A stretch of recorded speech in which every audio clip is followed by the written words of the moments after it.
I was the family's reliable aunt, bankrolling my sister's kids while they mocked me. At Thanksgiving, my nephew's cruel jab and their laughter broke me. I cut them off, sparking a family reckoning. Now I'm reclaiming my worth. But can we heal the rifts I've caused? I've always been the reliable one in my family. The single aunt with a good job in marketing, a condo in downtown Chicago, and no kids to tie me down. My name's Kelly, and at 34, I've built a life I'm proud of. A career that pays well, a small circle of friends, and a knack for making things happen when my family needs me. My older sister, Lauren, and her husband, Mike, have 3 kids. Caleb, 13, Ethan, 10, and Sophie, 7. They live in a suburban house in Naperville, the kind with a big backyard and a mortgage they're always stressing about. For years, I've been their go-to when they need a babysitter, a loan, or someone to organize family events. I never minded much. I love my nieces and nephew, even if they're a bit wild. But last Thanksgiving, something broke inside me, and I haven't looked at my family the same since. It started in early November when Lauren called me, her voice all sugary and urgent. "Kelly, we're in a bind," she said. "Our house is too small for Thanksgiving this year, and Mike's parents are coming in from Ohio. Could you host at your place? You've got that gorgeous kitchen." I hesitated. My condo's nice, but it's not built for a crowd. Still, I could hear the kids in the background, and I pictured my parents' disappointed faces if I said no. So I agreed. I spent weeks planning, ordered a free-range turkey from a local farm, baked 3 pies from scratch, apple, pumpkin, and pecan, and even splurged on new tableware from Crate and Barrel to make it special. I dropped $400 on groceries alone, not counting the wine and decorations. I was excited, picturing a warm family gathering, the kind you see in holiday commercials with everyone laughing around a candlelit table. My mistake was thinking everyone else saw it that way too. The day before Thanksgiving, I was up until midnight prepping. I roasted sweet potatoes, chopped herbs, and set up a playlist of mellow jazz to keep things classy. My condos smelled like sage and cinnamon, and I felt this quiet pride, like I was finally the one bringing the family together. Lauren texted me that night, "Can't wait, bringing extra wine." I smiled at my phone, thinking maybe this would be the year we'd all feel close again. Thanksgiving morning, I was a machine, basting the turkey, setting the table, arranging flowers in a vase I'd bought just for the occasion. By noon, everyone started arriving. My parents, looking tired but happy, hugged me and complimented the spread. Lauren and Mike showed up with the kids, who immediately ran to my living room and started wrestling over the TV remote.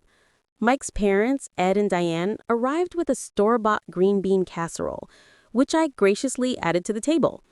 My cousin Jenna rolled in last with her new boyfriend, a guy named Trevor who seems nice but out of place. The condo was packed, and I was running around, refilling glasses, checking the oven, trying to keep everything perfect. Dinner started well. The turkey was juicy, the stuffing was a hit, and even the kids were eating without complaining. I was starting to relax, sipping a glass of Pinot Grigio, when Caleb, the 13-year-old, stood up with his glass of apple cider like he was about to give a toast. Everyone turned to him, smiling, expecting something cute.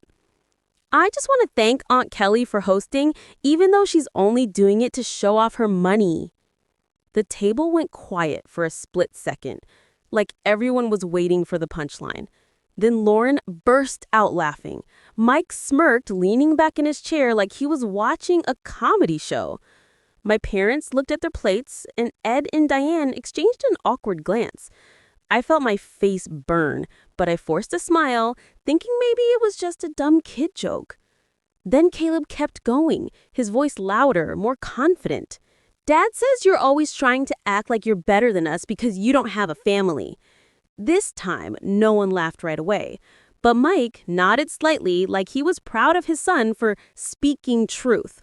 Lauren sipped her wine and giggled, saying, "Oh, Caleb, you're too much." My mom looked at me, her eyes apologetic, but she didn't say anything. My dad cleared his throat like he was about to change the subject, but didn't. I felt like I was shrinking, like the whole room was in on a joke I didn't get. Trevor, Jenna's boyfriend, was the only one who looked uncomfortable, shifting in his seat.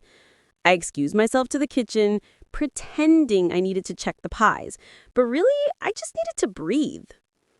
In the kitchen, I gripped the counter, staring at the pumpkin pie I spent hours perfecting.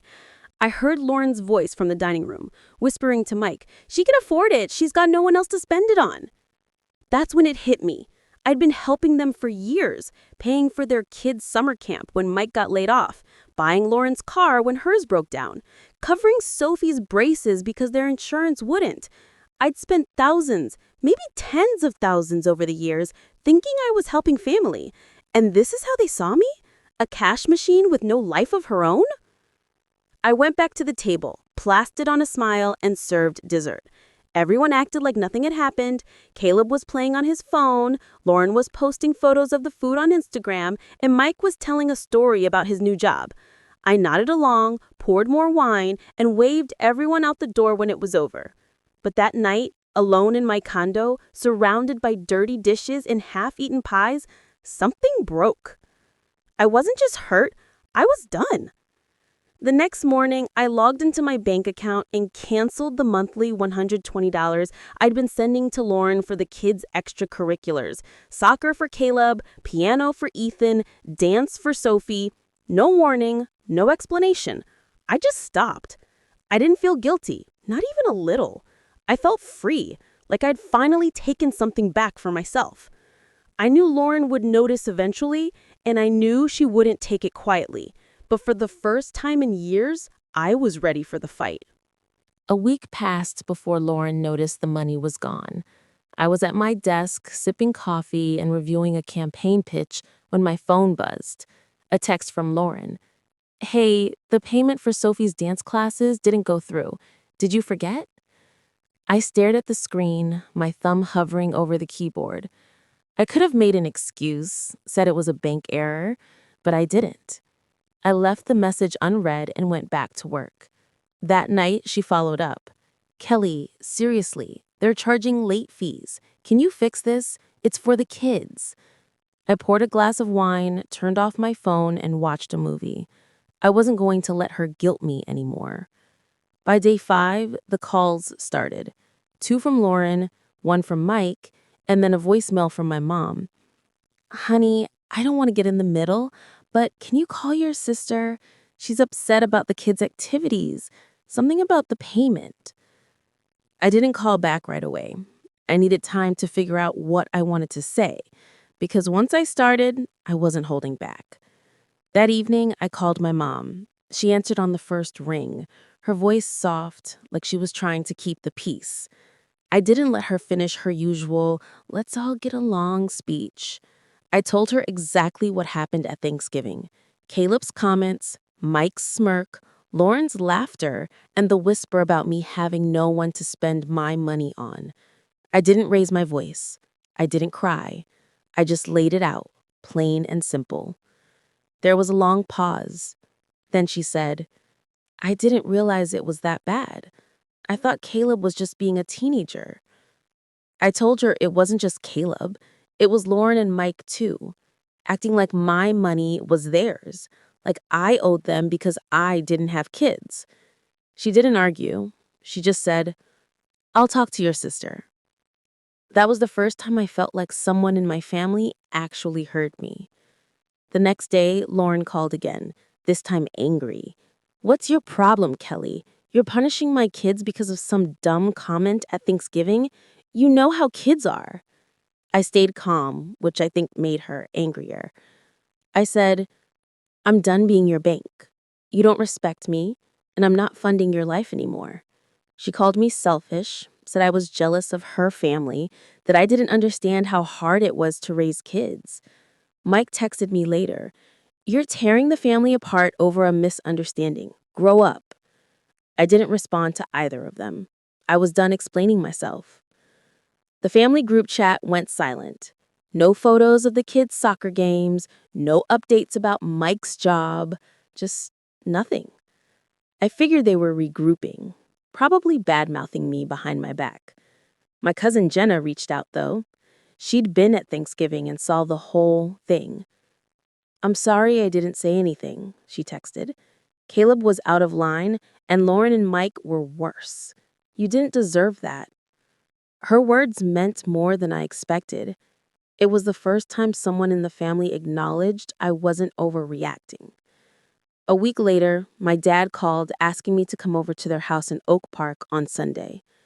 "We need to talk," he said, his voice serious. I showed up at 2 sharp, bracing myself for a lecture about family unity.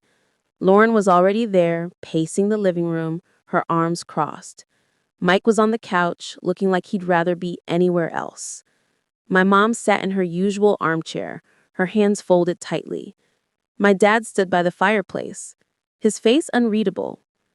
Lauren didn't wait for pleasantries. "You really pulled the kids' activities money over a stupid comment at Thanksgiving? That's low, Kelly." I didn't flinch. I asked if she even realized how humiliating Thanksgiving was.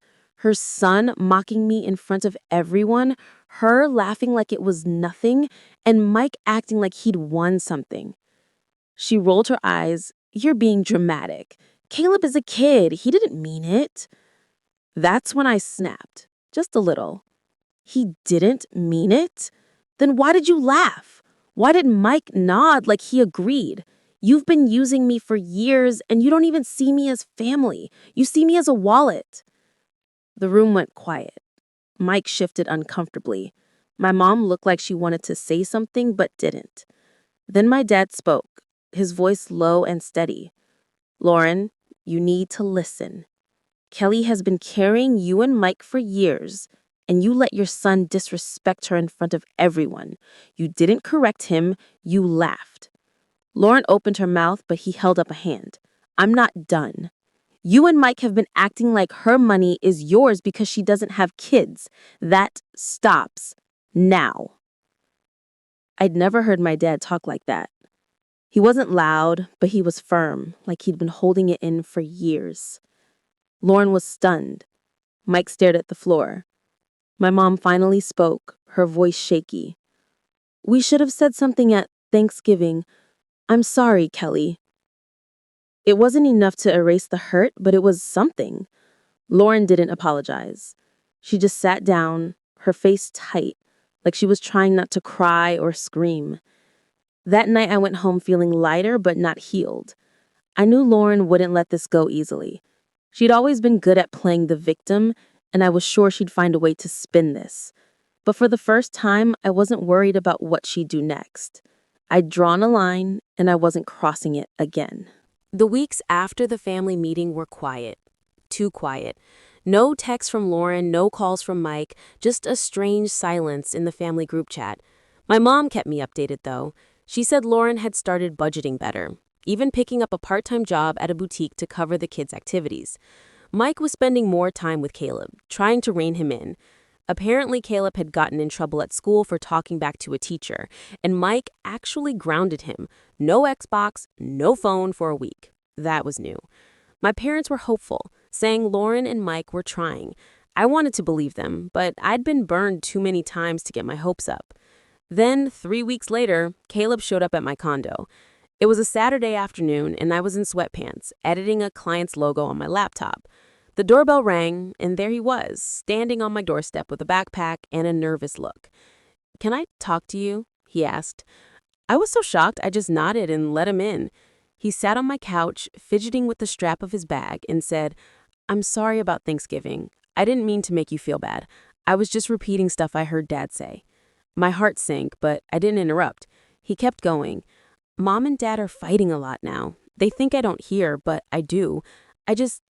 I don't want you to hate me." I didn't know what to say.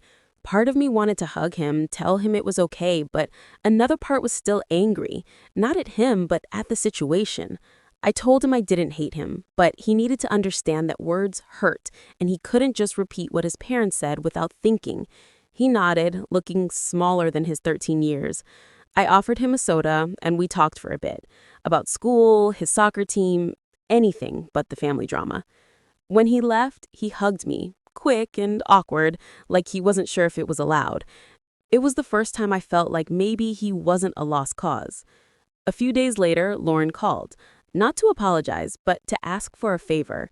The dance studio's threatening to kick Sophie out if we don't pay the late fees, she said, her voice tight.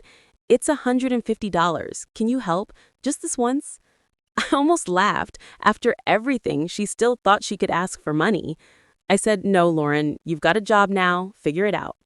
She didn't argue, which surprised me. She just said, okay, and hung up. I didn't hear from her again for a month. Then, at Christmas, everything came to a head.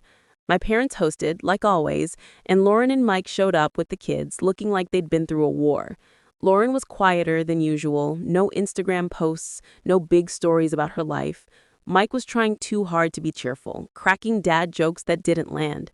The kids were subdued, especially Caleb, who kept glancing at me like he was waiting for me to yell at him. After dinner, Lauren pulled me aside in my parents' kitchen. I'm sorry, she said, her voice barely above a whisper. Not just for Thanksgiving, but for everything. I didn't realize how much we relied on you. I didn't think about what it cost you.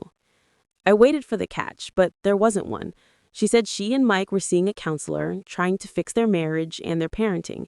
She'd paid off the dance studio fees with her own money. Caleb was in a mentorship program at school to help with his attitude. She didn't ask for anything, not even forgiveness. She just wanted me to know she was trying. I nodded, said I appreciated it, but I wasn't ready to jump back into being the helpful aunt just yet. She seemed to understand. That night, my dad pulled me aside before I left. He said, "You did the right thing, Kelly. You made them see what they were doing. I'm proud of you." Coming from him, that meant everything. My dad's not big on words, but when he says something, he means it. Now, months later, things are different. Lauren and I talk, but it's not like before. There's a cautiousness, like we're both learning how to be sisters again. Caleb sends me texts sometimes, random stuff about his soccer games, or a funny meme. Mike's still awkward around me, but he's trying too. I don't know if we'll ever be the family I pictured that Thanksgiving, but I know one thing. I'm not the family bank anymore. I've got my own life, my own dreams, and for the first time, I'm not afraid to put myself first. That's worth more than any holiday dinner could ever be.